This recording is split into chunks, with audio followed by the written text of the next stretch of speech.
léegi nag ñu ñëw Madiambal ci laaj bi ma la laaj sànq ci diggante Ousmane Sonko ak Bassirou Diomaye Diakhar Faye.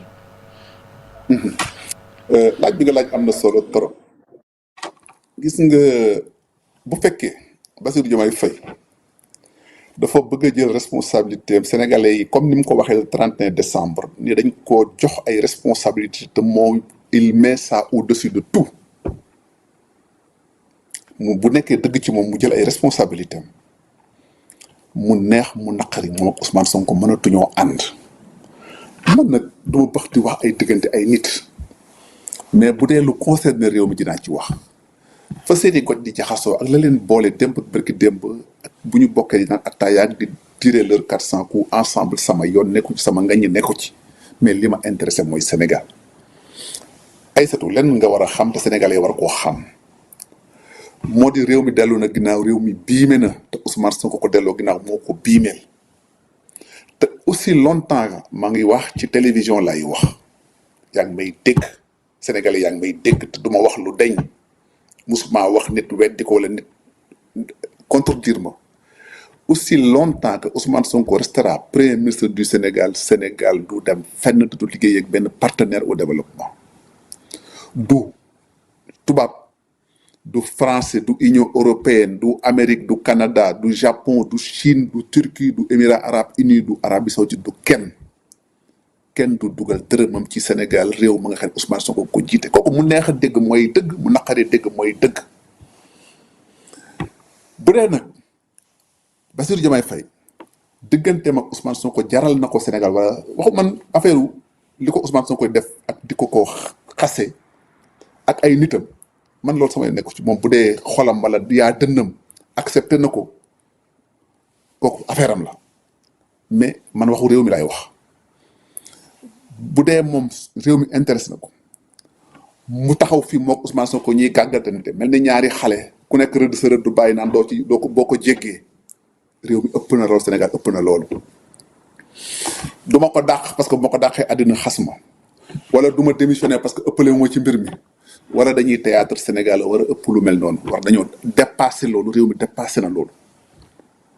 tey réew mi dafa toll ci guta ku ne gis na fin d'année bii ni mu demee 31 décembre bi mënuñu woon a boucler année bi ba am ay fonctionnaires yoo xam ne dañoo tardé seen salaire loolu defe naa ni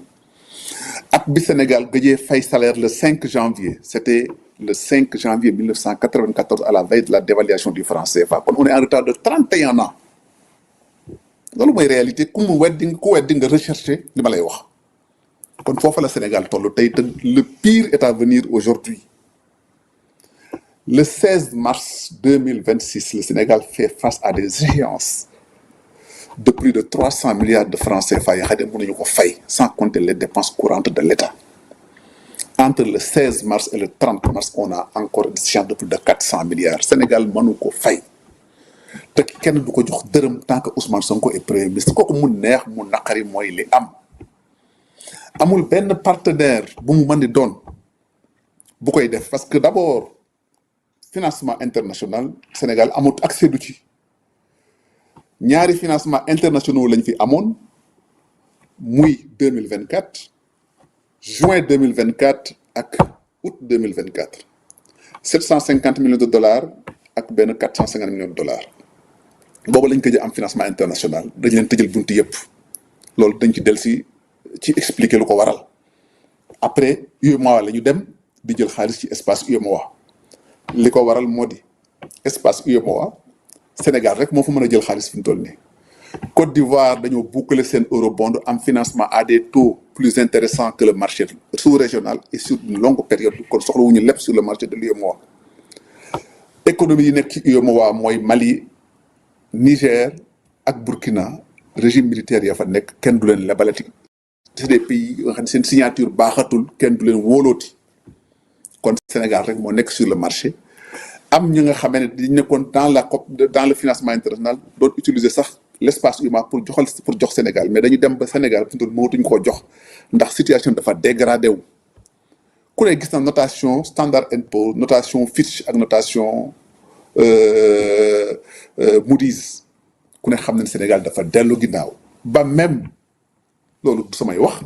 ku dugg dans les revue économique di nga ko gis Wall Street a fait des alertes sur les titres du Sénégal ku ne xam na ko kon signature du Sénégal dafa dellu ginnaaw baaxatul loolu politique bu baaxul la coopération bu baaxul la et confiance ci marché yi amatul environnement des affaires dafa dégradé wu ba nga xam ne kenn wóolootul Sénégal dugal fi sa xaalis situation politique dafa devenir une situation incertaine moo di premier ministre président di ŋaayoo bëccëgu dara kam premier ministre di wax lu ko neex président bi ñëpp di ko dégg ay membres du gouvernement di wax lu leen neex ñëpp di ko dégg ay responsables des structures de l'État di wax ñu leen dégg cacophonie boobu nekk au sommet de l'État du Sénégal ne rassure personne te réew mu mel noonu kenn du fa dugal sa alal ñu dolli ci nag Ousmane Sonko melokaaru boppam ñi mu yaakaaroon ne say ay xaritam lañu ku ne gis na fi dafay xëy dem fi Chine dina indi xaalis bu bari Chine mu dem dina indi xaalis bu bari Turquie mu dem fi Émirats arabes unis dina indi xaalis bu bari dërëm du ñëw parce que d'abord ñooñu seen financement internationaux la il faut l'aval du FMI pour ñu mën a dugal seen xaalis ci am réew kon duñ ko def mais aussi sikkuk Ousmane Sonko ak bari pexeem tax na ba nga xam ne moom Chine ga mu doon yaakaar wala Turquie ga mu doon yaakaar wala Émirats arabes unis ga mu doon yaakaar wóolootuñ ko ndax fu nekk ci ñoom puisque tàmm na wax lu dul dëgg tàmm na sos tàmm na yàq deru keneen dafa dem Émirats arabes unis yi jàpp ni que ñoom dañuy wujjee ak Turquie mu yekk fa lu ne Erdogan ba ok Erdogan diplomatiquement da koy xam ak service de renseignement def même chose ak Chine def même chose ak Arabie Saoudite pourquoi coow li mu bari doo ko dégg mu dem Arabie Saoudite parce que xam na ni ñu ngi koy xaar loolu yor na làmmiñam di wax te il est irresponsable de contrôler ay déclarations et dans les milieux diplomatiques et dans le milieu des affaires c'est important kaddu gu génn ci chef d'État wala chef de gouvernement wala ko am responsabilité État loolu mooy li ma la wax ni la lu ñu mën di jotee ñoo ko xam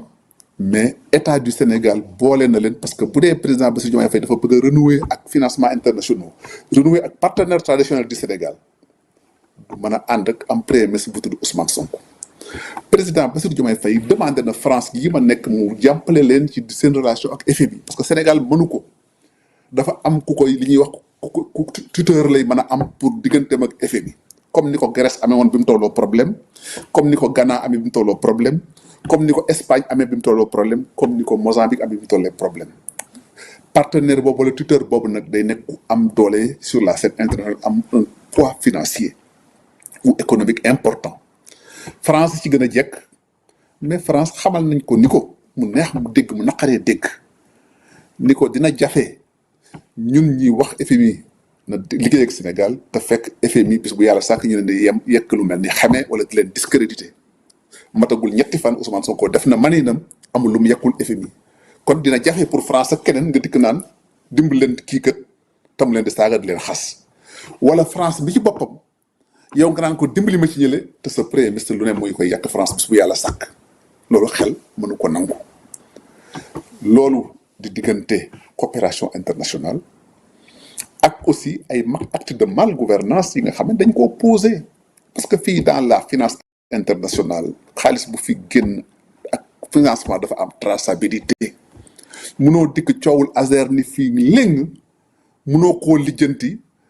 mu nekk un financement espagnol pays ba nga xam ne Union européenne la bokk et puis nekk sous les lumières de la finance internationale munoo koo leeral mu nekk un grand scandale nga bëgg ci gëm ba pare gars yi di ko la financer ak leneen donc moo tax ma ne la économiquement stabilité ak viabilité politique et économique du Sénégal tax na ba Ousmane Sonko Bassirou Diomaye Faye mënuñoo ànd maintenant dafa am question de sécurité nationale bu ci dolleeku mooy li nga waxoon ni que man dama ko révéler en fait révéler wu ma ko c'est une information qui était sur la table du président de la République mais que peut-être xëy na ma génne ko bu ma ko génnewuloon xëy na Bassirou Diomaye Faye mën na ko noppi waale wala xëy na mën na ko téye ba keroog muy am jot wala mu apprécier moment bu mu koy utiliser mais sama génn bi moo tax ma mettre ko sur la place publique moo di artu Sénégalais yi artu communauté internationale sur les risques de déstabilisation du Sénégal mooy les liens entre Ousmane Sonko et certains milieux salafistes les liens entre Ousmane Sonko et certains milieux du MFDC mais aussi le plan de Ousmane Sonko pour des réformes institutionnelles pour prendre le pouvoir des mains de Bassirou Diomaye Faye du sama ay waxi bopp. C'est un document fait par les services de l'État qui sont les habilités et compétents de l'État. Publié naa ko joxe teg naa ko sur la table kenn du ko weddi virgule kenn du ci na ma nangoo àddu sax ma wax encore une fois man toll naa foofu nii Aïssatou yàlla may na ma crédibilité boobu nii du ma jël risque joxe information ba nga xam ne wóoruma wala awma ci preuve bi du ma may kenn possibilité nga démentir ma kon Ousmane Sonko jaraluma ko keneen jaraluma ko kon lu may wax day nekk loolu nii lu ma mën a duut baaraam la ba buñ ma nee Madiambal lii nag ma taxaw ci askan wi wax ko loolu xëy na boole na Ousmane Sonko ak Bassirou Diomaye Faye mais aussi ak xamadi Ousmane Sonko kii nitam ñàkk a wormaal Bassirou Diomaye Faye ñàkk koo teg fenn ku nekk teg na ci sa bët lu Bassirou Diomaye Faye am xolub muñ ak yaa dënn ku nekk am nga dignité sa njaboot am nañu dignité sa am nga loo war a bañ ak say mbokk am na lu ñuy bañ mënoo am premier ministre ba nga xam ne ay chef d'état dañuy toog mu lay toroxal ci seen kanam te def na ko fii au Sénégal mënoo am premier ministre ba nga xam ne say chef militaire dañuy toog mu tardé ñëw ñu tijjil ko bunt yi mënoo am premier ministre ba nga xamee ne da ngay toog conseil des ministres nga wax ko mu ko ne nekk ci téléphone am bañ laa tontu mënoo am premier ministre ba nga xamee ne day taxaw naan le président n'a pas d'autorité mënoo am premier ministre ba nga xam ne day taxaw naan que affaire yi doxul nañ ma jox ma doxal mënoo am premier ministre ba nga xam ne da ngay jël décision mu la dañ koo war a corriger mënoo am premier ministre ba nga xamante la naan yaay Serigne Ngundu un comédien te loolu yëpp dañ ko fi fekkee waxumala ak premier ministre mais ay nit ki se réclame de lui di la yàq la nga xam ne que weñ wu ca dal dee tey dem nañu ba nga xam ne mënatuñoo wax Bassirou Diomaye Faye lu ñu ko waxul ba pare mënatuñ koo def lu ñu ko deful ba pare tey Bassirou Diomaye Faye daa remplacé ci discours waa Pastef lañ doon wax Macky Sall jabaru Bassirou Diomaye daa remplacé ci discours Pastef la jabaru Macky Sall doon dégg kooku sénégalais yëpp dañ koy dégg di ko fekke boo amee kilifa nga xam nag war maa loo ko joxoo ko benn cër te nga xamee ni que moom kat lu mu doyee di wala lu mu ñàkk fulla ta survie dépend de lui bu ko mënta fajal boppam kooku c'est son problème boppam la man sama yoon new ci mais état du Sénégal war naa ëpp loolu lépp te loolu mooy li nga xamee ni moom la àddina bi yëpp nemmeeku ba nga xamee ni aujourd'hui cër ba président Bassirou Diomaye Faye mën a am devant la scène internationale daf ci lu bari daf ci wàññeeku ku ne seet na ni bu mënee demee war a ak ay nawleem il est mal à l'aise parce que gis nañ ko fi ba ñuy prêter serment Côte d'Ivoire ak le président Ouattara Bassirou Diomaye Faye di nekk foofu mais Ousmane Sonko dafa des sorties pour l'humilier il était mal à l'aise moi j'ai discuté avec des délégations étrangères qui me disent que le président faisait pitié à voir parce que mënoo nekk ak say nawle dégg sam réew ñu lay défier wala di la toroxal ci lenn te ku koy def mooy sa premier ministre kon aujourd'hui Bassirou Diomaye Faye dafa jar a yërëm lu ko tënk nag moom moo ko xam lu muy xaar moom moo ko xam mais est-ce que Sénégal am na jotu xaar ak échéance yi nga xam ne wax naa la ko nii c'est sa responsabilité moom la ñu def chef de l'État yaakaaruma ni ba muy prêter serment ak yéene ja mu am ci réew mi parce que nag aussi man wax dëgg yàlla xaw ma ko pratiqué wu ma ko mais moom laa gën a doyloo Bassirou Diomaye Faye moom laa gën a doyloo ko Ousmane Sonko c'est ça la vérité aussi dans la mesure où xaw ma ko ci fen Ousmane Sonko dégg naa ko mu fen du benn du ñaar xaw ma ko ci waxi naafeq Ousmane Sonko dégg naa ko mu waxi naafeq du benn du ñaar xaw ma ko ci saaga ak wax ju ñaaw te dégg naa Ousmane Sonko mu def ko du benn du ñaar xaw ma ko ci renverser la table avec les partenaires du Sénégal te Ousmane Sonko def na ko du benn du ñaar kon jàpp naa ne aujourd'hui responsabilité bi nga xam am na ko mooy la clé de voûte des institutions mi ngi place am na jël ay matuwaayam doxal réew bu ko mënta doxal nag ci ni nga xam ne mooy njariñu Sénégal na am ngorub delloo Sénégalais yi seen mandat ñu def président de la République bu bees bu tuddee Ousmane Sonko ñoo xam bu tuddee keneen moo xam mais loolu mooy responsabilité mooy devoir am parce que bu ko deful aussi il aura failli à sa mission gis nga léeg-léeg nag aussi parfois dafa am ay concepts yoo xam ne dañ ko def en droit muy ay concept de haute trahison ak leneen lii nga xam ne mooy nga war a jël sa ay responsabilité d'état jëloo ko ci yenn yi ba réew ma biimee tu es passif de haute trahison